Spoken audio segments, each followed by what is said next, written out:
What is the origin stories of your just adventurous approach to life? For most people, what defines me is the expeditions crossing the Antarctic, going to the North Pole, building a company, doing these extraordinary adventures around the world.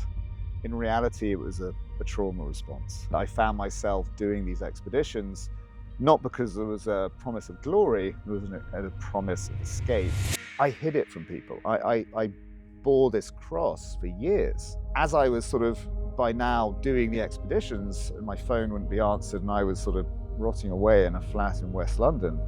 People assumed I was just up a mountain. I probably spent 8 years in bed dealing with this depression. If you would look at your life even back then, they would think like, hey, it's Henry, he's living this incredible life, has this adventure company, go around the world, and by all means, they would think like you're on top of the world. And here you're grappling with this depression for years. Why do you feel that still exists? I think in essence, it's so easy to run away. We can go to a prettier location, there's a better sunset. You can try and convince yourself that it'll be better here. It all goes back to the very simple thing, it's about the within. It seems perverse, but the sort of the ups and the downs has made me the man I am. That's the depression I'm grateful for. It sounds extraordinary, it sounds bizarre.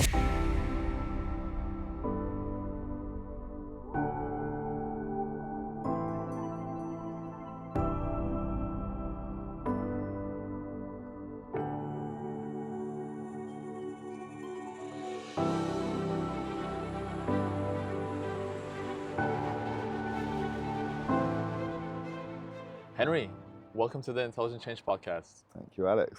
It's so good to have you here and to have this conversation. We met a few times before. And the first thing I really want to get into is what is the origin stories of your just adventurous approach to life? The adventurous approach to life. I would say, what I suppose is, for most people, what defines me is the expeditions crossing the Antarctic, going to the North Pole, building a company, doing these extraordinary adventures around the world. And from the outside, I think most people assume that it's a drive for recognition, for glory, something like that. In reality, it was a trauma response. I had this sort of idyllic childhood. I grew up in the countryside. Nature was around me. We didn't have the screens. Television was sort of limited. And so me with my brothers and then going to these small little boarding schools, you were outside, you were building things, you were climbing trees, you were doing camps and everything. So there was always that sort of draw to nature, draw to activity, doing things. But then as life sort of came on, tragedy unfurled, trauma, the picture that you had for your life purpose, which was you're struggling to work out what it was. As a young man, I didn't know what I wanted to do. There's that pressure to succeed. For me, the bandwidth of what success was a banker or a lawyer. I didn't really understand the idea of entrepreneurship. The opportunities are out there. And so I sort of struggled with that. And then when I broke free to sort of follow that heart's desire and go to places more remote, which was sort of had been inspired by time in Africa when I was as a teenager, that all got sort of taken away from me. There was a sort of family situation where I suddenly became the central hub. I was always the fixer in my family, and suddenly you're managing this absolute train wreck. Brothers with severe sort of mental health issues, cults, warring parents, and from finally finding that sort of direction of life, wanting to be with nature, want to be out there, that was all taken away. And in my early 20s, I started experiencing these very severe depressions. And so in this chaos, I suppose, the making of me was sort of the escape, the urge to run away. And I found myself doing these expeditions, not because there was a promise of glory, there was a promise of escape and clarity and simplicity. And what is so beautiful about doing long expeditions to parts of the world where people have barely touched is once you're there, you've planned it, you've got to that arrival point, you're with this group of people where the trust is so implicit and life becomes very simple. You don't have all the chatter from the outside world. it's you, it's nature. You have your objective. You travel, you sleep, you feed yourself, you defecate, you form bonds, and you repeat. And so, the sort of the forges of, I didn't I didn't grow up reading those books of great explorers wanting to follow in their footsteps. It was just an off ramp that I found to escape the chaos that was my life. And when, having sort of done a number of expeditions, had success, achieved a Guinness World Record, there was a lot of acknowledgement around there. It's like I still had that question of what am I going to do with my life, and then that penny dropped. It was like, I should carry on doing this and I should share this with other people. And so initially I started off on the road of doing extreme adventures, ice caps, mountains, deserts, sort of hardcore things, freeze-dried rations, uncomfortable accommodation, tents. But that very quickly morphed into something more complicated. You form these amazing bonds with people on these trips. It's rare that we form connections with people because we don't have the time. We have these wonderful networking events, all these chances to meet people, but life is so quick now. Even when you're staying with people on a yacht or in a house or on a trip, you get a fraction of the time with them. And you've got to make that judgment whether it's someone worth continuing that conversation with, and then when can you carve out that time? What I miss about those old expeditions and adventures, you'd spend days, weeks with people. You'd really, everyone's on a level playing field. You really get down to the core of who you are. You really open up, you show your vulnerability. Now we do a different type of experience. It's a lot more complicated. It tends to be shorter. The comfort factor's in there. So I believe those connections have been watered down since. One of the things that you said is you found yourself in your mid-20s depressed. Yeah.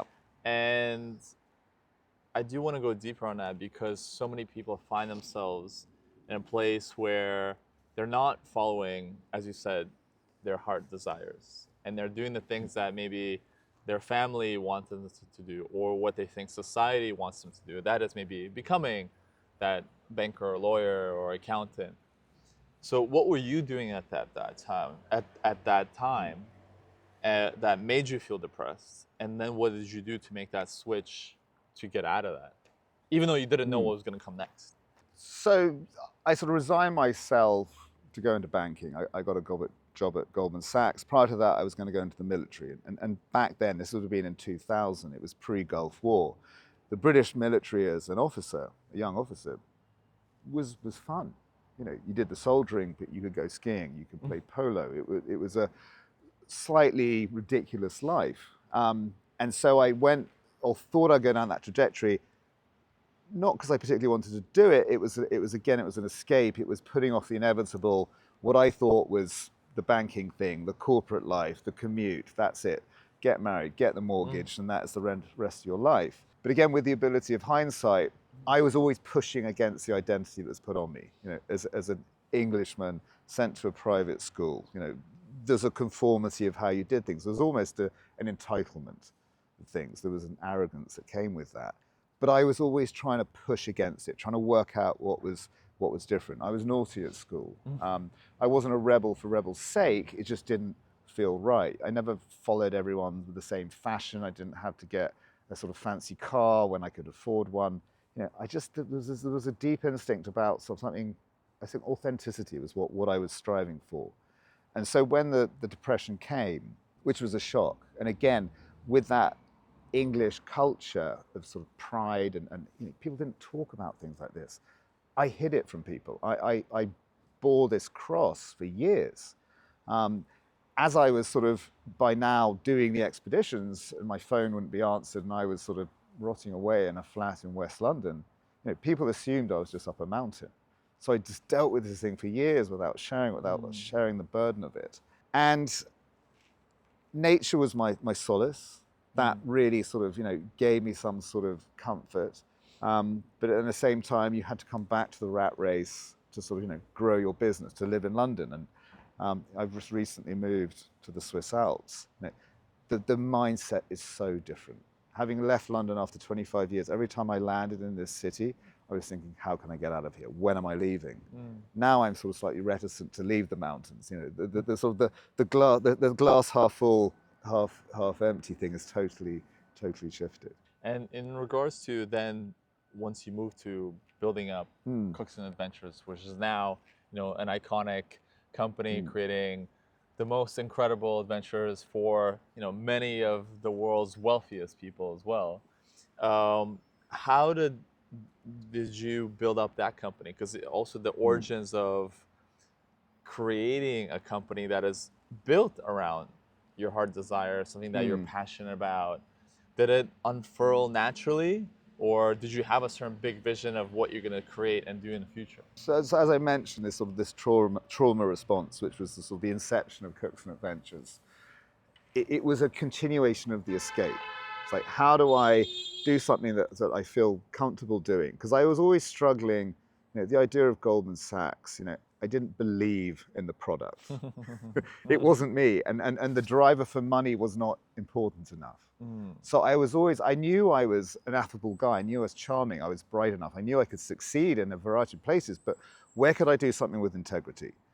And so the accidental circumstances that led to these expeditions, these escapes, and then, well, let's continue doing this.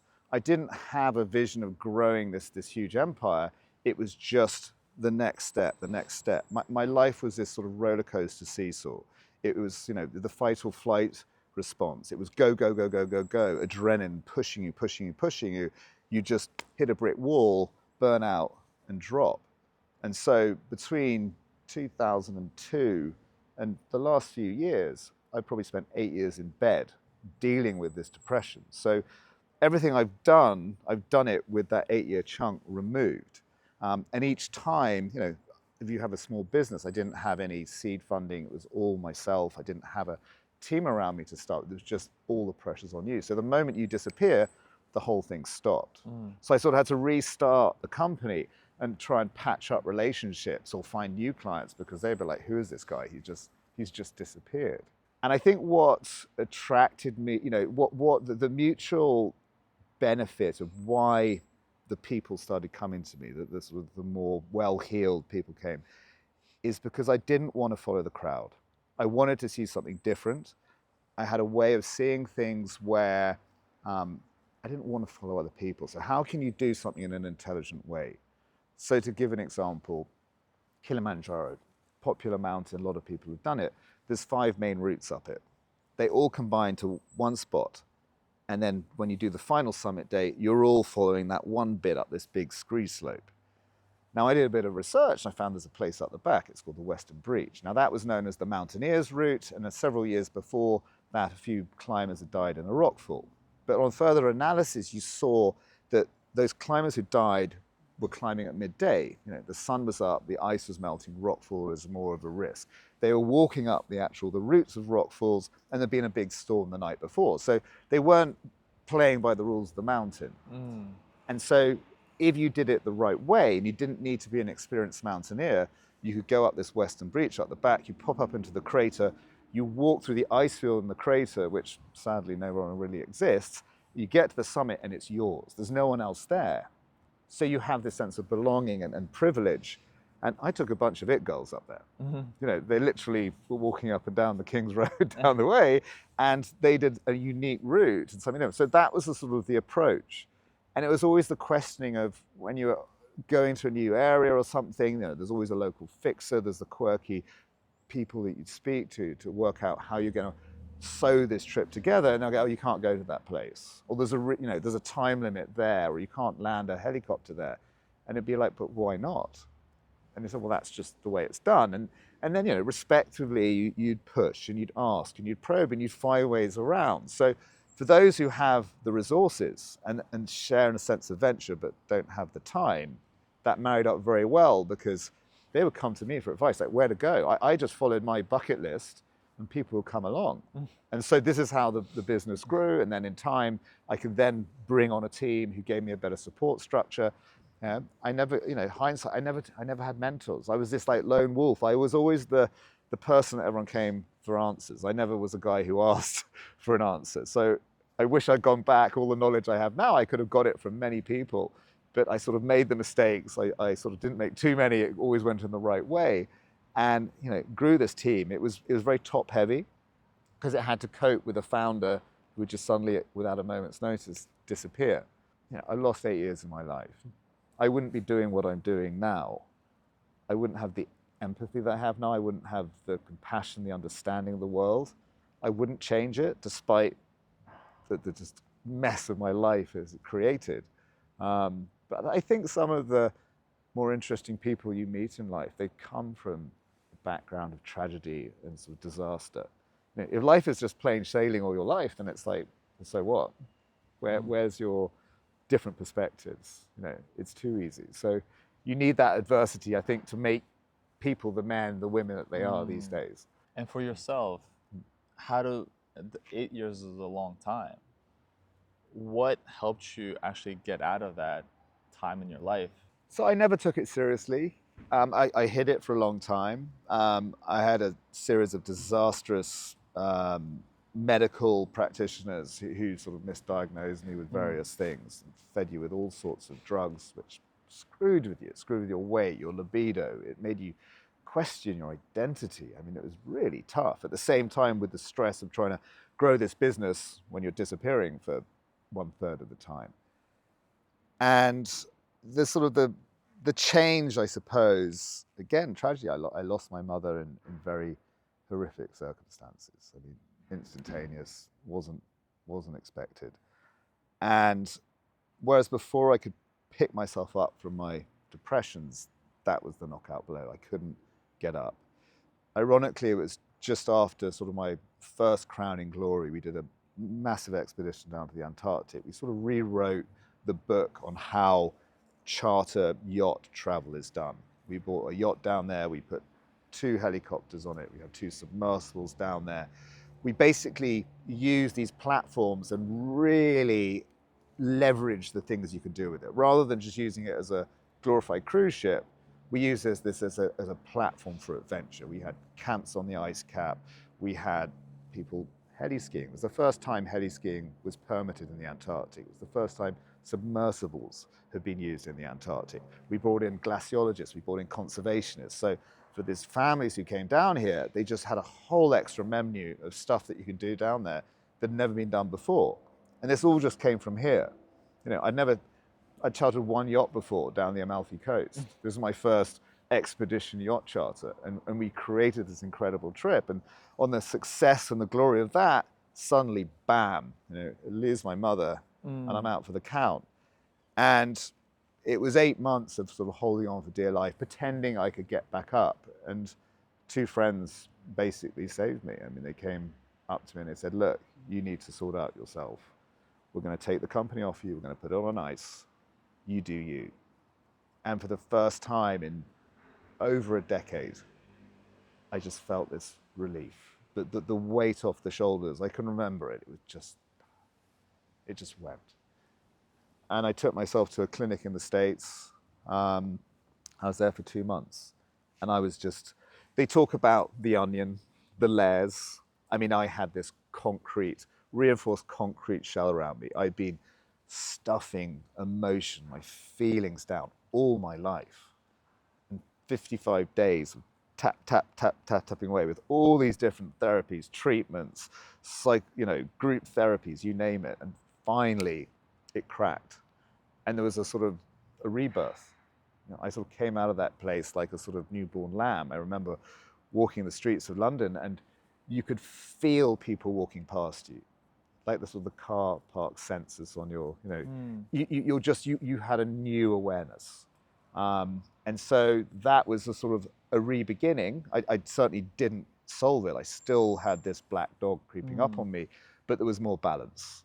And I took on a business partner who helped, ride those rough days when I disappeared. And then over the years, you tweak it, you work at it, you find a different therapy, you find a better practice in your day. One thing that I struggled with was self-discipline, with routine, because I had this crazy life where I didn't know when I was going to be getting on a plane, flying to the other side of the world. And I still had a family who, needed certain amounts of managing, so that would pull you in different directions as well. So structure wasn't there. I didn't bring anyone. I never had a serious girlfriend because I didn't want to bring anyone into the chaos. But how wonderful to share with someone That's what we do. It's in part of the way why we have a partner. We don't lean on them completely. It's a two-way street. But I was just terrified of bringing people into that world. So it's very, very, very lonely. Yeah. And I'd say post-COVID, I didn't crack it, but psychedelics, that came into it in a big way. Just the realization of balance, perspective, slowing down. It's not the end of the world if you don't get that next client. It's not the end of the world if that next trip is not absolutely perfect and immaculate. And again, there's still tweaks to come, and Of course. it creeps up on me. But as I mentioned, moving to the mountains, that is a huge step. That is new chapter time. Yeah. I've got nature on my doorstep, which is all I've ever wanted. Yeah. And one of the things you mentioned is really having this kind of shell around you that in a way to protect you. But in that time, in that clinic, you said there was a moment where it did crack you, did open up, at least having this entryway that you keep now opening up. Was there anything specific that was able to open it up through all the things that you've tried? I sort of set a record in the clinic. You pay a huge amount of money to be there on a monthly basis, but then you have all these auxiliary services. And being me, I'm this sort of all or nothing character. I was throwing everything: acupuncture, equine therapy, EMDR, somatic experience, craniosacral. You name it, I was doing, and I was hammering it. So everyone was chipping away. And whatever, the final sort of, the nail that got through, the chills that got through was a process called EMDR. It's called eye movement reprocessing, desensitization reprocessing. And it's basically, it's using lights and movement, and it helps fuse. So you have your thinking brain, and then you have your sort of reptilian brain where all your trauma is sort of stuck, and that's sort of from our past ancestors, before when we were crawling around in the mud. And we've lost the ability to process our trauma.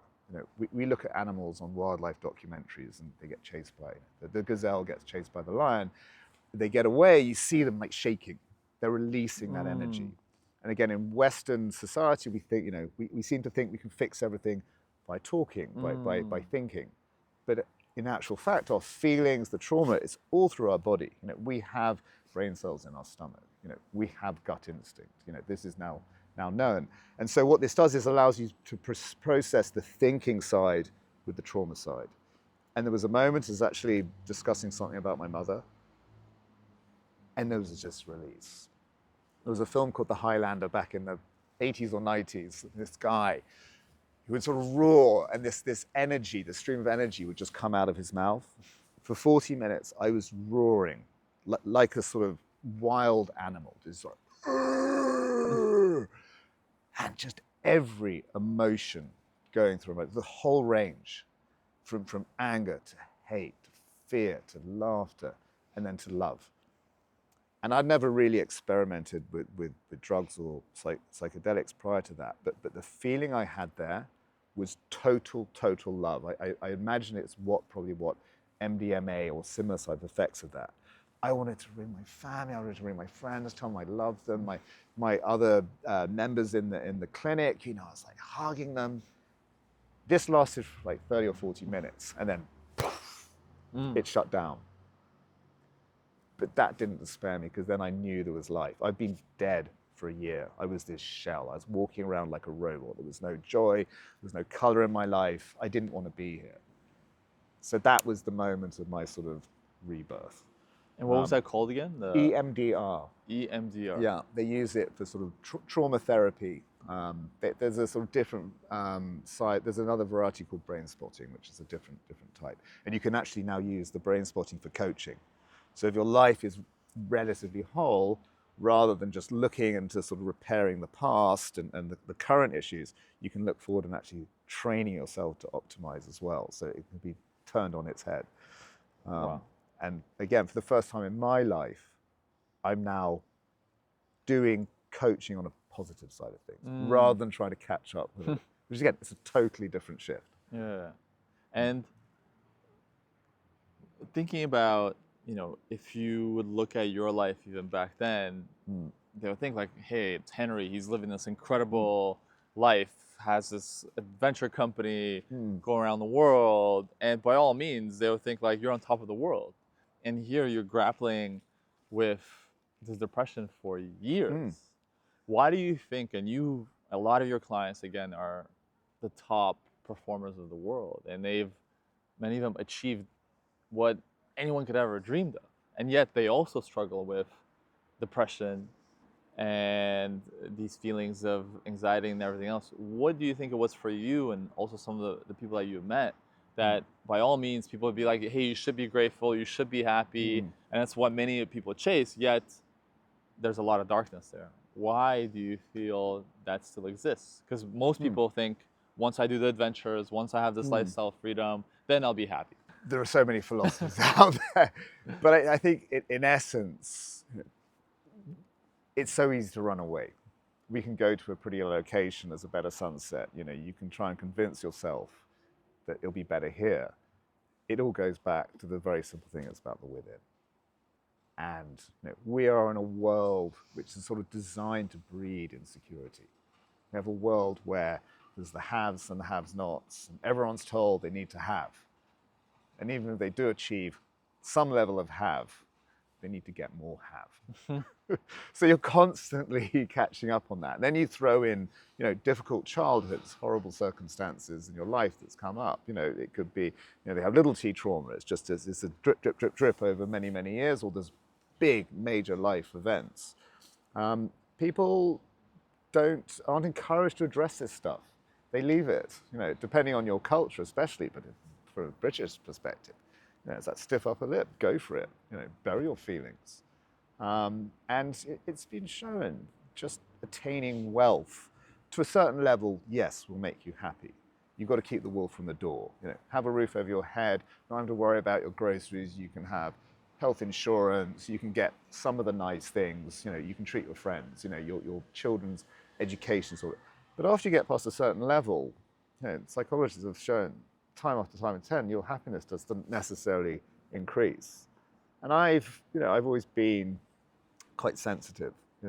I didn't, again, this is hindsight. Everyone thought I was this big, macho explorer type. I'm very sensitive, but I'm also prepared to sort of be vulnerable. And because I think the degree of empathy I have, I can read people quite well. And I've met many, many people on my travels, on these trips. You see guests, the masks off, they're with their families. They're not the name that you see on the stage, in the press. They're people. They're people who may have a very big bank account. They're still people. They've still got their fears. They've still got the traumas that they've had in their lives. And you can tell a lot of people are not happy. And there's an instinct to reach out and want to help, but there's a line that, and also you need to do your own boundaries, because if you start taking on everyone's problems, then you certainly don't look after yours, which is another function of my issues in the past. I was juggling my family, I was juggling my friends thing. It was always much easier to address other people than myself. And that was, as you asked, my first answer was looking within. And so the last few years has now been like, okay, what is Henry about? Building on, one of the revelations I had relatively recently was being the man that people see I am. I couldn't see me. I did an exercise where I was doubting myself, and I compare and contrast, and I think we all do that to an extent. And I was asked to list all the things I'd done in my life and some of the better qualities. And then I was asked to read back this list, and they were like, what do you think of that person? He's pretty cool. I like this guy. So it's sort of little exercises like that, I think in some ways I was trapped as a little boy. There was a little boy in here. And in the chaos of my life, I had a very loving family, but there were things that made that complicated. No one's to blame for anything, but I think for much of my life I've been looking for safety. And you do get betrayed, you do get let down, you do get hurt. And so I was just trying to find that place which made me feel safe. And because I couldn't find it, I was just running and running and running and running. My parents' divorce happened when I was in my mid-20s. You know, people go, oh, you're old enough, it's okay. You're old enough to be absolutely intrinsically involved in it. You know, to take on the responsibility, of brothers who have, you know, very difficult mental health situations. At the same time, dealing with your own depression and trying to juggle this company where you're dealing with the most demanding people on the planet. And then this idiot here who puts even higher demands on it because there's a perfectionist element. So now it's, you know, the self-love is there. It's still a work in progress, but leaving London, settling in the mountains in Switzerland, having nature on my doorstep, a place where there's this sort of sense of similar passion for the outdoors. You know, yeah, there's wealthy people there, there's not so wealthy people there, but the one glue that you have, people want to be outside, they want to hike, they want to paddleboard, they want to mountain bike, they want to ski. And for me, that's it. That's better than any big yacht, any big swanky villa. It's what you do with it. You know, I speak at these super yacht conferences. And the meters and meters of yacht that are being rolled out. It's like, what are you doing with these things? If you grow up in that world, it becomes normalized. It's another yacht. Okay, it's got a new design, it's got a new funky toy on it that no one else has. But it becomes normalized. It's what you do with these things. So put me on a little fishing boat with a bunch of interesting people rather than some big swanky yacht with a whole lot of bores any single time. And I think people forget that sometimes. You know, it's the people around you and it's the experience's core. And that's always been central to what I've tried to do as a business. Yeah, you can stay in a fancy villa and an amazing lodge and have a 10-hand massage, but you haven't got the experience. You're not living life, you're not being curious, you're not finding out about the world around that you and sharing it with your loved ones and people who are close to you.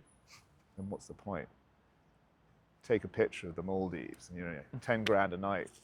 Sweet, great. What, if you're on your own with people that you feel lonely with? What's the point? I want to go back a little bit to what you said, that exercise you did of listing out the things you've done and some of your good qualities. In a way, it helps you appreciate things about yourself. And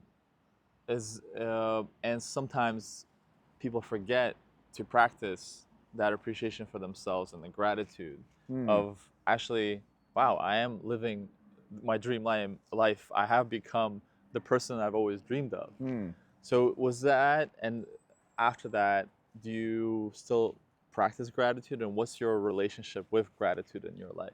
So going back to the fact, my self-discipline and structure is still very much a work in progress. Okay, yeah. Part of the move to the mountains, you know, I'll finally have a place where I feel I could belong. So I'm going to put love into that place, and it's going to be a place which will have structure. And so that those practices, the ones that I have thousands of notes and to-dos and reminders and apps to help me with all this stuff that has never happened in the 50 years of my life. This is the change. You know, I've known this in my heart for a long time. You know, I first started making sort of thoughts about moving from the UK in 2017, and then a series of things happened, work, life, that prevented that. Then you had COVID. And it's only now that I can do that responsibly, leave my company here in London to carry on without, you know, causing it any issues. And I've always known, you know, I can do the other tweaky bits. But yeah, in a perfect world, I'd take my practice everywhere, but I wake up in a new hotel room, I'm another lodge. I've been living out of suitcases for the last year and a half. And so with a background of someone who's just chronically unable to do that self-discipline, I'm not conning myself. I'm waiting for this moment. And everyone always say, hey, you're putting it down the line. But for me, this is it. I'm calling bullshit on Henry Cookson if I'm not doing those practicing and doing those good things when I'm settled into Verbier, you know, as of next week. I'll send you a 5-minute journal as a yes, home. Please do. It will be my central tome. It will be the altar to surround my life with. Henry, at the same time, I think anybody who's listening to this or watching this, if they look on your website, they look on your Instagram, and the things that you're saying about yourself in terms of like lacking discipline and these certain healthy habits, and be like, really? Like, you're able to achieve all of that without these things? Because it's the same thing for me. Even though I have created a company now regarding helping people build these frameworks and rituals in regards to productivity or gratitude or helping you design your life. I am also quite not disciplined, lazy, and being able Thank to God. and a lot of people are like, no, you're Yeah. not. Like a lot of people kind of challenge me on that. And one of my favorite books of all time is Shoe Dog by the Nike founder. Have you Okay, ever yeah, read it? yes. I haven't read it, but And yeah. the reason why I love that book so much is, you look at Nike, this global corporation, just giant of what they have accomplished. And he was very raw and honest in regards to like the first decade of Nike is just a complete shit show. Like, and you're like, really, these guys built Nike? Like they look like totally incompetent. So I'm curious for like anybody listening who also feels like, hey, I'm just a loser, I'm undisciplined. How are they able to also, or what did you do to take the steps to still build something? Even though it wasn't perfect, yet you put on. Now as we're sitting, I'm sure there's adventures that are happening where your team is putting on. But that's organization. That is discipline. Like, people pay big money. They show up and things are happening. You've done that. So how does the person who lacks discipline has actually built a company around that? Good question. There was an instinct that grounded me and got me through this crazy journey and kept me here. There were moments where I nearly didn't make it. And it's almost like the do as I say, not what I do. I'm very good at helping other people. I'm very good at instinctively solving issues and problems. And I was very good at ignoring my own. So I had the ability, it was difficult to turn it inwards, I think. And what you say about Nike, everything that we do, everyone, increasingly in this day and age with social media, the fake it till you make it, billions, trillions of dollars spent on PR and the perception of what something is. You look at your competitors, like, my God, their offices are amazing, they're really slick, their PR is great. They're probably a shit show as well. I like to think, we're a pretty organized, little unit. Of course there's tweaks there.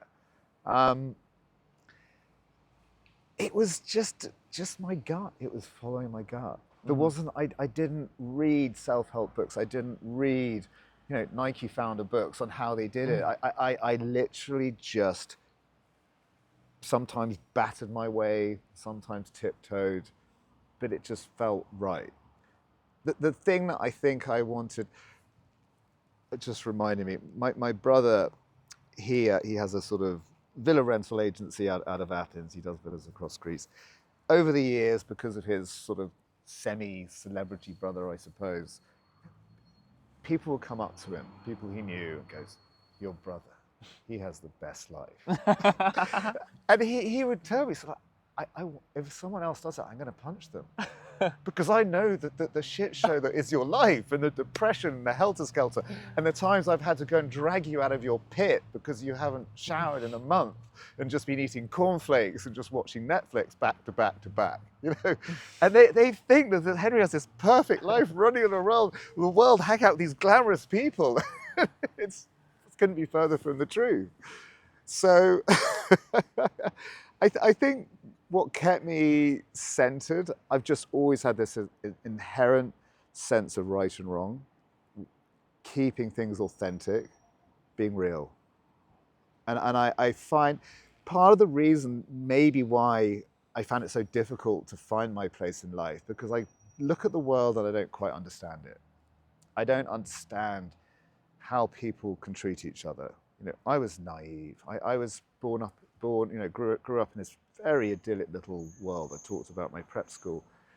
And I thought, your word was your bond. A handshake is a handshake. People didn't screw people over. People were nice. If you said something nasty to someone, you said something nasty to someone.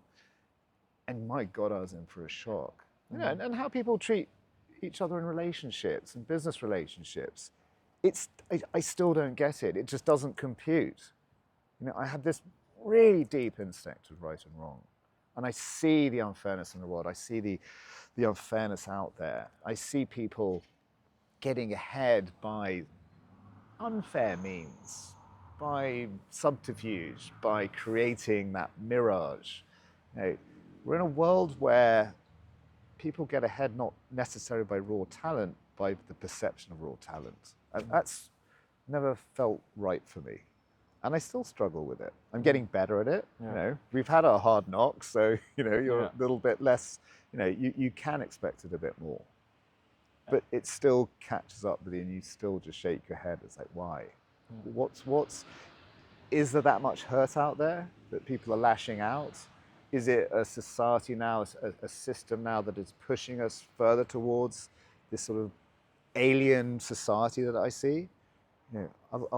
I go through a lot of airports and I see everyone like shopping, buying all this stuff which is value is very little, but the perception of its value is huge. It's like, this is insanity. So, I want to just shuffle through an airport quickly as possible and get to that little oasis of nature with the people who share my values. I want it to change for those people, but I can't deal with it as well at the same time. It's tough. This is part of the conversation that we're having, and our mission with Intelligent Change is really helping create this change in the world where people are able to see that, hey, presence with another person is much more important than buying a bag or something like that, because that is way more valuable. And I guess I want to connect it also to as well as, travel globally has also expanded so much. And it's, yes, so many more people are able to travel. And at the same time, even from different classes, especially, the wealthy when we speak about luxury travel. However, with your company, what you've really also pushed your clients to redefine what luxury is. So, because usually, as you said, to a lot of these people, it's like, well, the yacht, the jet, you go to south of France and you go to Amalfi Coast. And in a way, I'm first generation with money. So I'm doing the stuff that, people like us should do with money, right? I go to Societal expectation. Bay, and you do it. And over the years, even myself, and I'm fairly young, I'm like, is this it? Like, is this all the wealthy people do? Is just like go to these destinations and like pop bottles and sit by the beach? Like, this is kind of like, after a while, especially I'm like, if you're like 50, 60 and you're still doing this, I'm questioning like my own sanity. So in a way, you help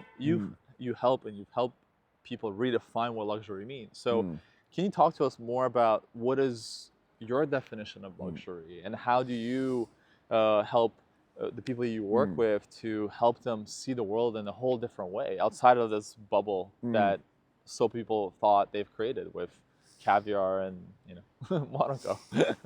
Again, it was that instinctive sense of purpose that I had.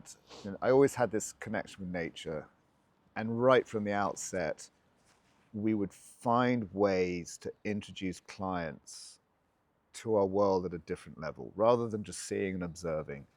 How do you get involved? How can you give back? How can you understand that this very fragile place that you're privileged to witness, might not be here if there's not an extra level of protection, if we allow progress to carry on at such a rate. And to start off with, it was a relatively hard sell. It's like, why do I need to pay extra money for this? And it's like, well, actually you get access to something that no one else has access with. If you work with this conservationist, you're going to see a desert adapted lion in Namibia. There's only 120 out there.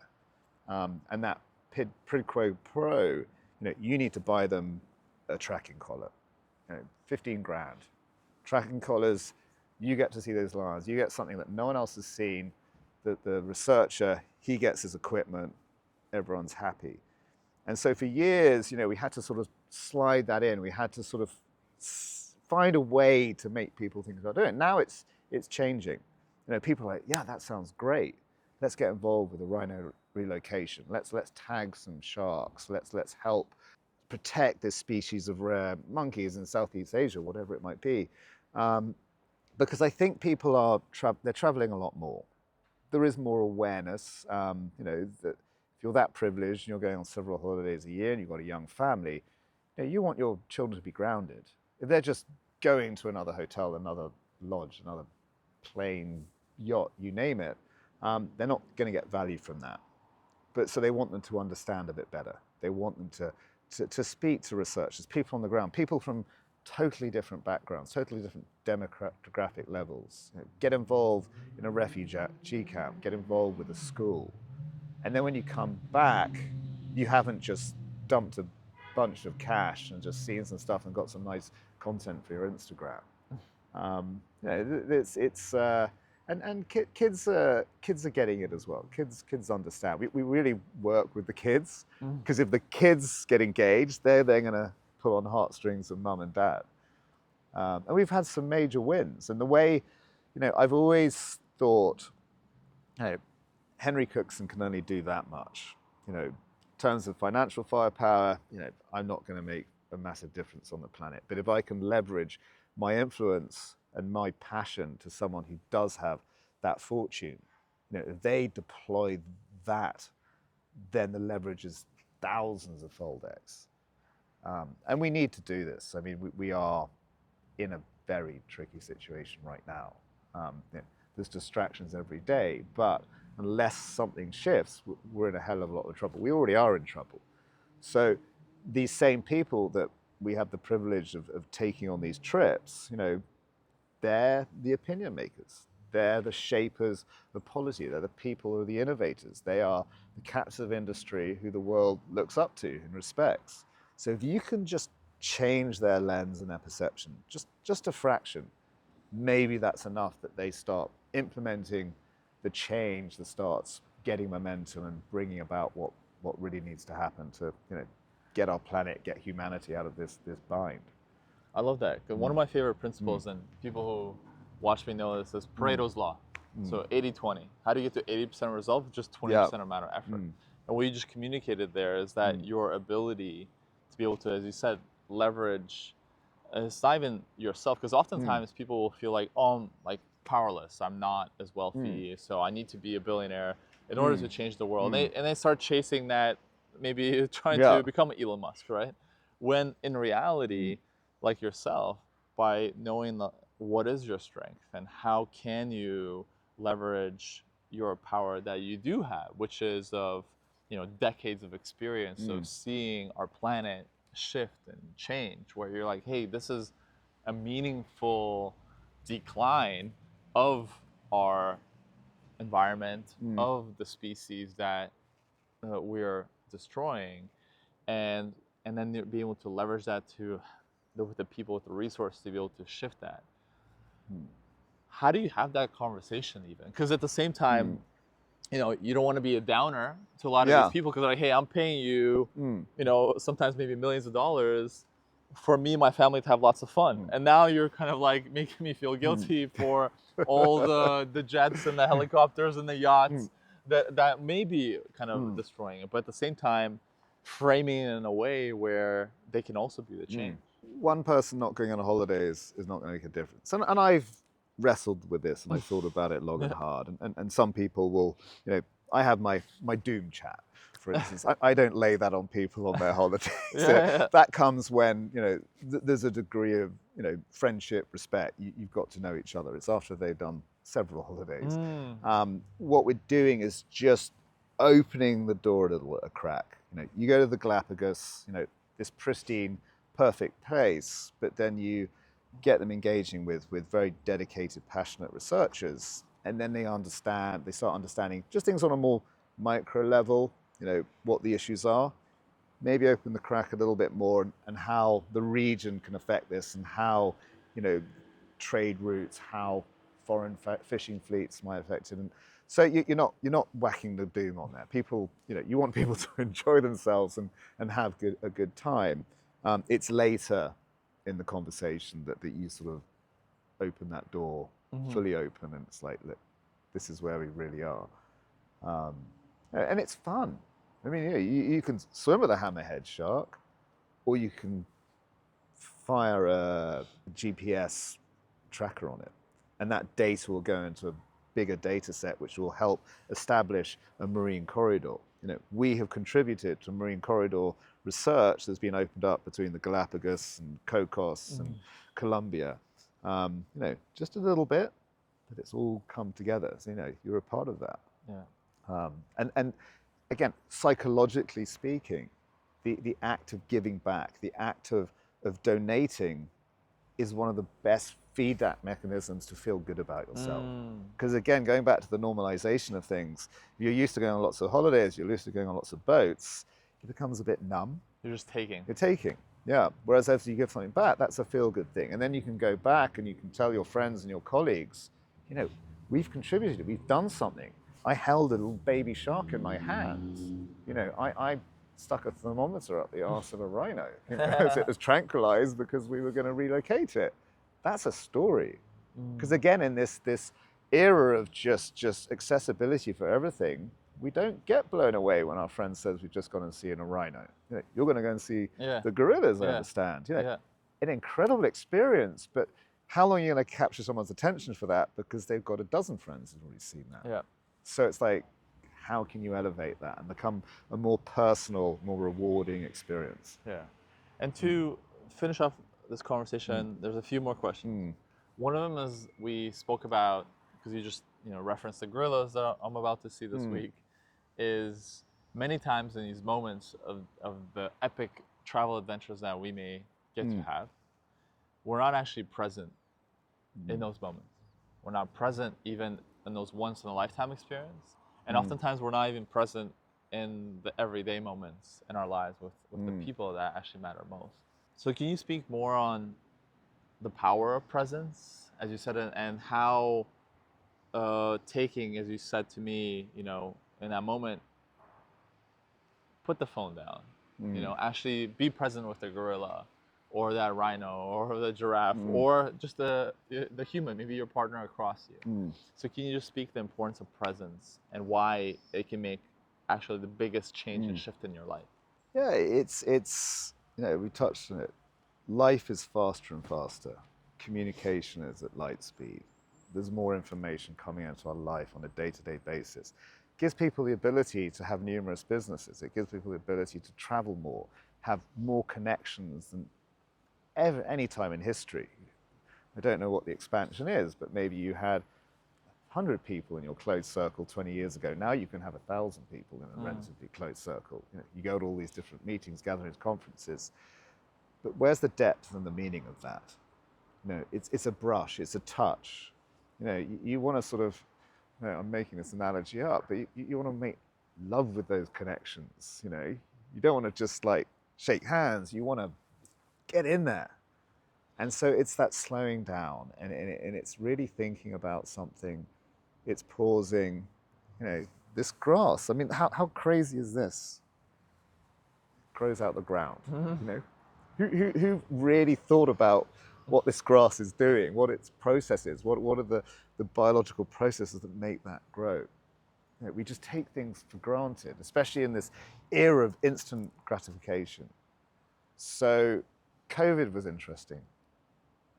People started to understand presence and slowing down and contentment in a way. I mean, it was a very difficult time for a lot of people, but for those who are fortunate enough to be able to access nature, who could slow down and not worry about their finances, they started rediscovering themselves. They started reconnecting with family and friends that they didn't have the time for because they were rushing in this rat race. They picked up on passions that had probably been sitting there latent for years, whether it's painting or sewing or just being out in nature. People have got to discover their backyards now, all around the world. It's irritating for me in terms of what I try and do for my business, because I want nature to myself. I don't want other people there. But you go to Costa Rica now, there's waterfalls that no one knew about. Now you go there, there's a family having a picnic. It gets irritating for me, but that's just great. People are understanding what's out there. So I'm still trying to get better at it. And I mentioned earlier on, there are experiences in my life that have come up in conversation, and I know I wasn't there. I know those for 99% of people on the planet, that's a life-changing moment. I wasn't there. I captured a picture and I moved on. And so what I'm trying to do now is slow down and spend time in places which have meaning with people that I really care about, and pausing and thinking about it, and don't necessarily get the picture. As I said, with you and the gorillas, just don't forget, because this, we're sucked into these phones. We're all creatures of social media. Get the snap, get the video, but then put it down and just look into the soul of that animal. Feel that connection between a species that's only one jump away from us in terms of evolution. That's the experience, not sharing the picture to your followers on Instagram. Yeah. You'll get a dopamine hit from that. Yeah. But the real thing is that memory that you have, because those are the times that I really remember now. And now I'm trying to fill my time up with capturing those things and sharing it with friends. I have a sort of unofficial little club of people, and it's like, we're just going to do quirky little things. There's going to be no whistles and bells. We're just going to go deep, meaningful travel on these sort of frontier places where they haven't been turned yet into a product, into a sort of, tick box experience. Those places are fewer and fewer. Wow. And so for me, that's my motivation now. Yeah, I love that. It's a great reminder, as you said, whether that be facing a gorilla and being present with it, or just a friend. Because what I've learned also, as you know, and you've been invited as well, I've been hosting these summits the last few years, and in me gather these, say, 190 guests a year, I have to interact with thousands of people a year.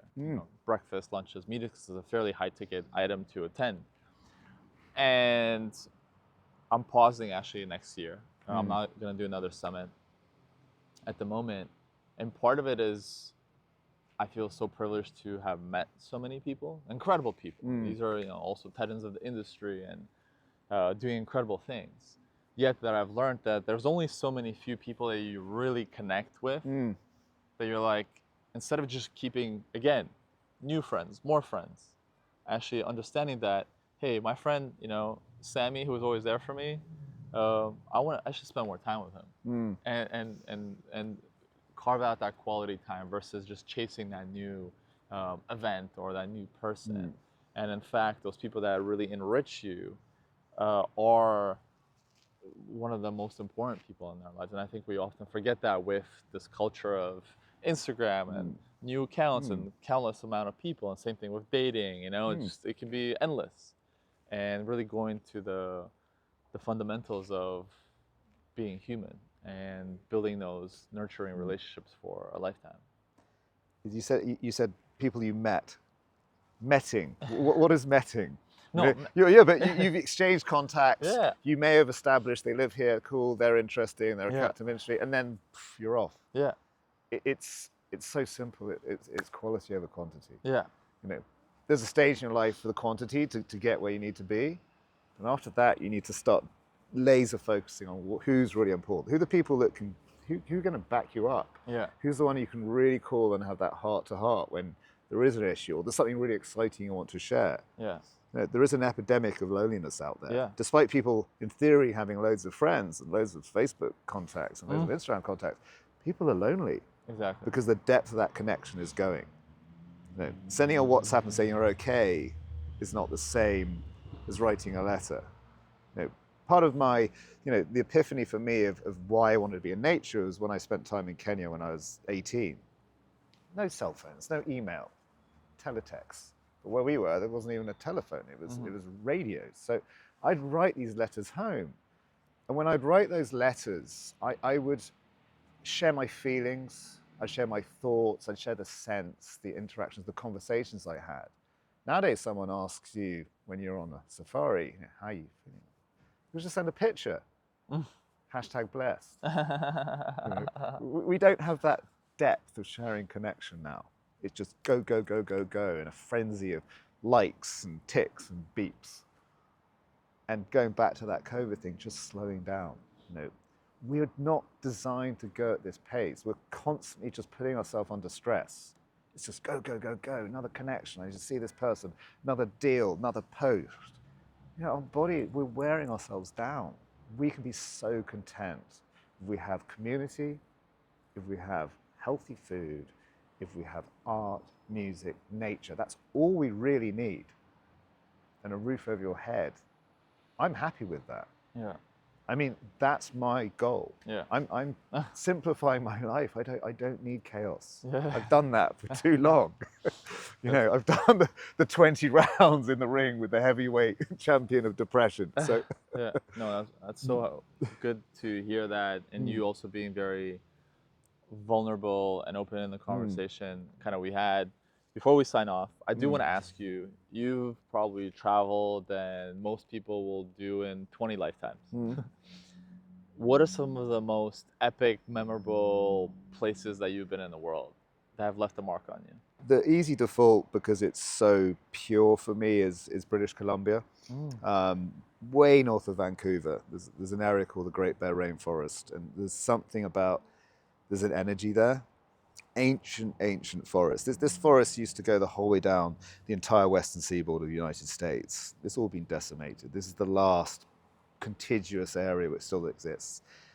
And you just have these ancient woods, and there's an energy that's so tangible. I mean, talking about being present, you go and sit there and do a meditation or a breath work. I mean, you are alive. I've had grown men crying, like hugging trees. It's so special. There's bears, there's whales, and there's no one for hundreds of miles. And that's relatively accessible. Erta Ale is a volcano right in northern Ethiopia on the Eritrean border.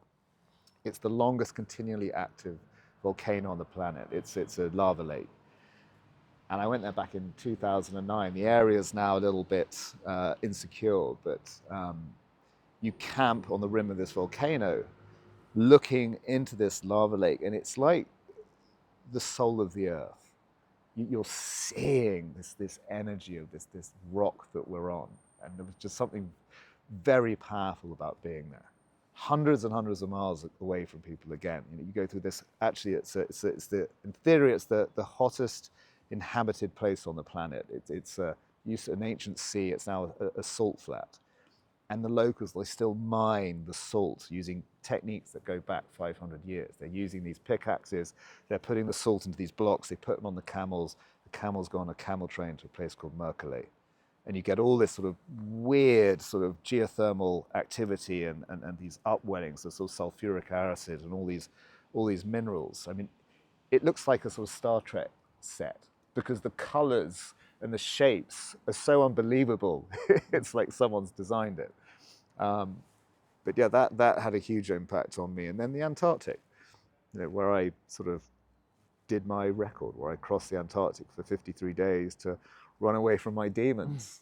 The beauty of the different colors. People just assume it's flat and white, but the contours, the endless skies, the little nuances of blues and whites in the snow. And there's the peace.